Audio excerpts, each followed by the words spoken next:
मुख्यमंत्री जी को डर क्यों सता रहा है और ये बार बार कार्यकर्ताओं को क्यों कह रहे हैं कि भाजपा के कार्यकर्ता को चिन्हित करेंगे? आप विपक्ष की आवाज को दबा देंगे।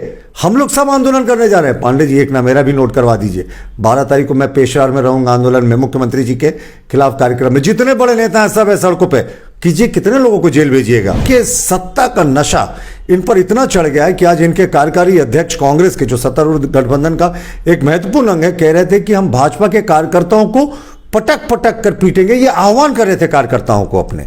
अब आप बताइए कि जो लोग वेस्ट बंगाल में नहीं डरे, जो केरला में नहीं डरे, वैसे राष्ट्रवादी कार्यकर्ता कैसे गीदड़ भपकियों से डरेंगे?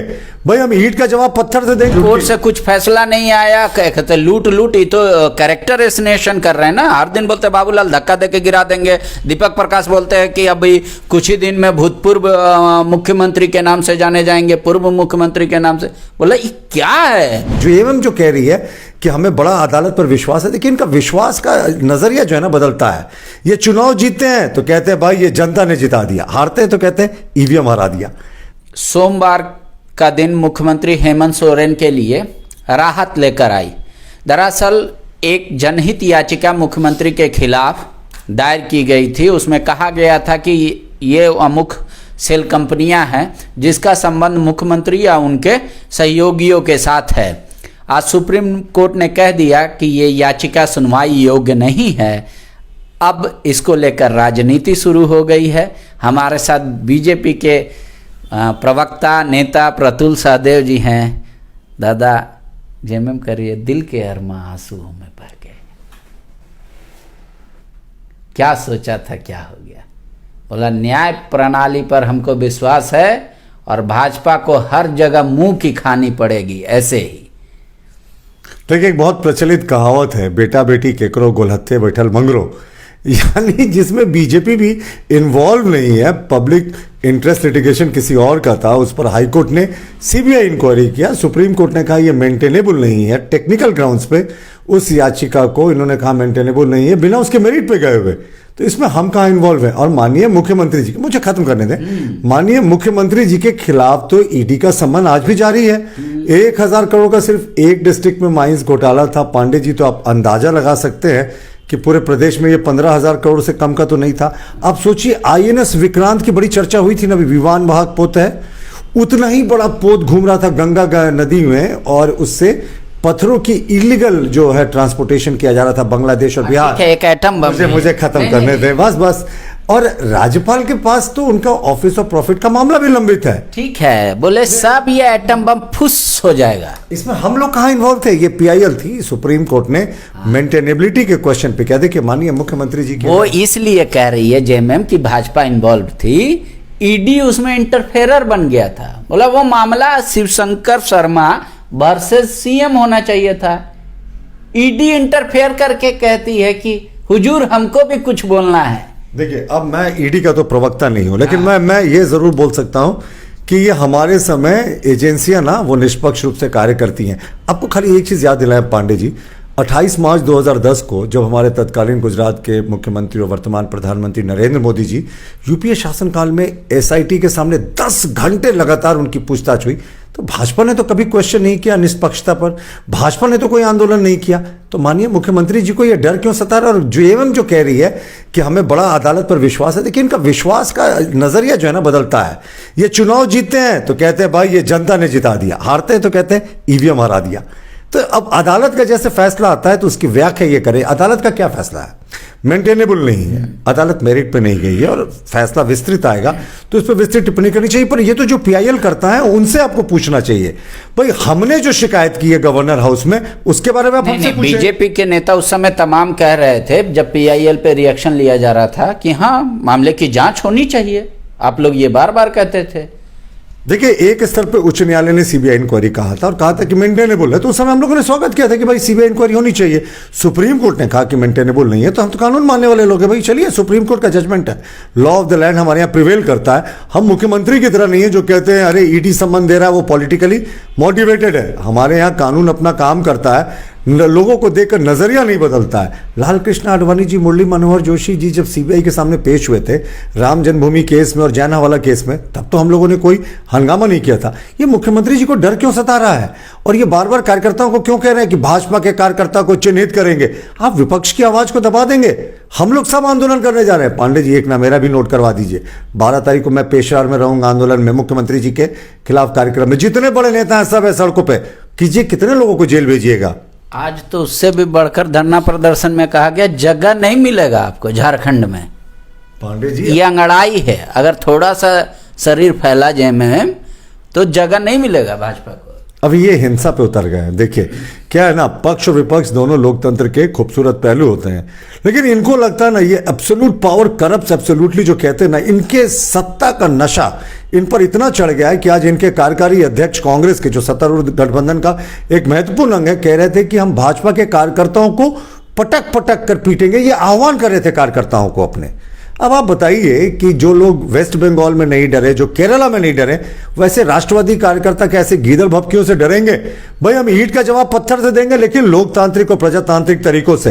इस सरकार को उखाड़ फेंकने तक हम भी सड़कों पर रहेंगे। कैसे आप लोग बोल देते हैं उखाड़ के फेंकेंगे? 52 विधायक का समर्थन है, बोलते हैं उखाड़ के फेंक देंगे, उखाड़ के फेंकेंगे। तब तो बोलता है कि ईडी और सीबीआई का ये लोग बेजा इस्तेमाल करते हैं।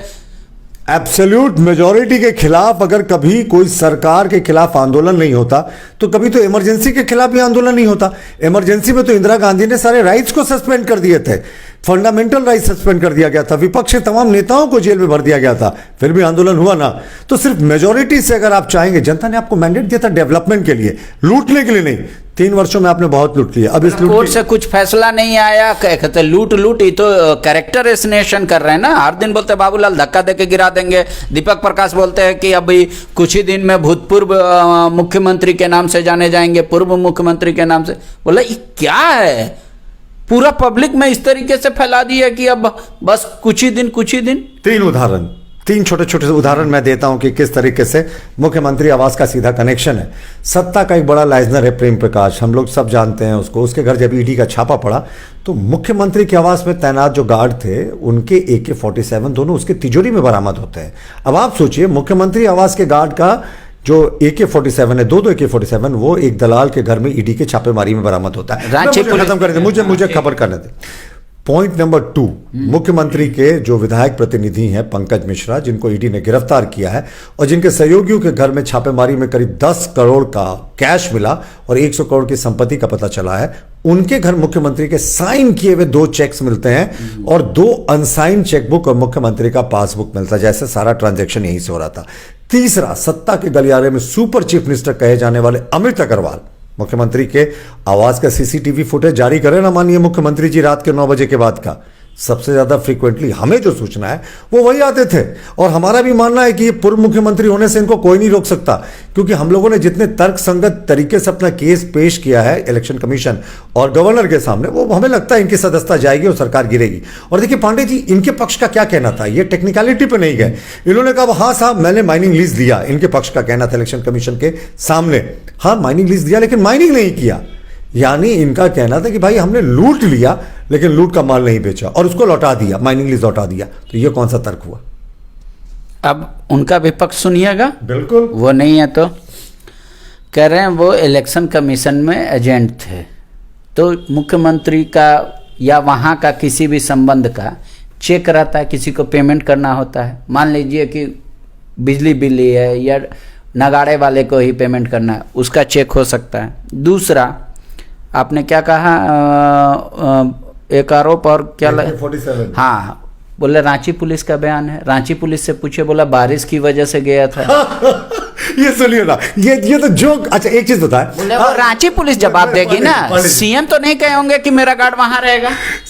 बताए, मुख्यमंत्री के आवास में जो प्रतिनियुक्त गार्ड है, कहता ना परफेक्ट क्राइम भी करें तो कुछ ना कुछ आपसे गलती हो जाती है। अब आप बताइए, ये कहीं का भी गार्ड को डिप्यूट कर सकते थे, लेकिन टोटल पावर में लोगों को लगता है कि हम पे कुछ होगा ही नहीं, अपने ही आवास के गार्डों को भेज दिया उस दलाल की सुरक्षा में, और उनका AK-47 आज तो दुख हुए होंगे ना। सुनिए ना, और इनका कहना है कि 2 चेक था भाई, चेक साइन करके छोड़ दिए थे। चलिए मान लिया, अब 10 करोड़ रुपए जो पंकज मिश्रा के सहयोगियों के यहाँ पकड़ाया है, आप लोग नहीं वो बोल रहे जबरदस्ती सहयोगी बोल रहे। पंकज मिश्रा के घर से कितना पैसा पकड़ाया है ये बोल रहा बीजेपी को बताना चाहिए। जो व्यापारी के यहाँ पकड़ा, व्यापारी दाहू यादव कौन थे, बच्चू यादव कौन थे, जितने लोग हैं, बच्चा यादव, तमाम लोग, और जिनके सहयोगी पेपर में पार्टनर्स हैं, उनके उनके घर 10 करोड़ की रिकवरी हुई है, हम लोगों ने जाके रख दिया।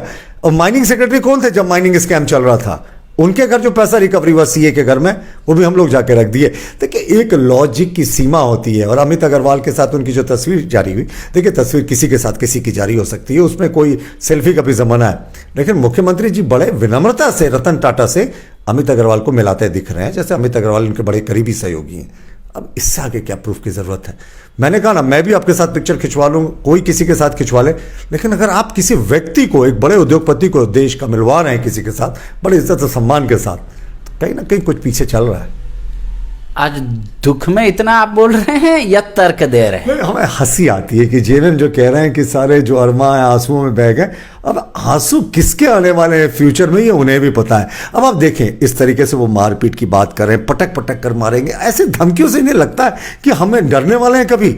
देखिए हम 2 सीटों से अगर हम लोगों ने आज 300 से ऊपर का आंकड़ा पार किया, तो आपातकाल भी झेला है, सरकार की प्रताड़ना भी झेली है, गोलियां खाई है साहब आंदोलन में, तो इससे ऐसे हम डरने वाले नहीं। हमारे इरादों को ये और मजबूत करते हैं। और हमने कहा ना, अब no compromise, this government has to go. अब और करप्शन बर्दाश्त नहीं है। शुक्रिया। बीजेपी कह रही है कि उस पीआईएल से कुछ भी लेना देना नहीं था, कंप्लेनेंट ना तो बीजेपी का आदमी था और ना ही बीजेपी से उसका कोई ताल्लुकात था, लिहाजा सत्ता पक्ष को इसको लेकर खुश नहीं होना चाहिए। साथ ही तर्क दे रही है कि जब फैसला आपके पक्ष में होता है तब आप निष्पक्ष बताते हैं एजेंसियों को, और जब आपके विपक्ष में होता है तो आप कहते हैं कि इसमें कुछ गड़बड़ी है। बोले तर्क एक ही होना चाहिए, समय के अनुसार सूरज कभी पूरब या कभी पश्चिम से नहीं उगाना चाहिए। शुक्रिया। विवेकानंद विद्या मंदिर स्कूल एक CBSE affiliated English medium coed school है। हम शिक्षा के साथ संस्कार देते हैं। thefollowup.in. Like, share and subscribe. www.thefollowup.in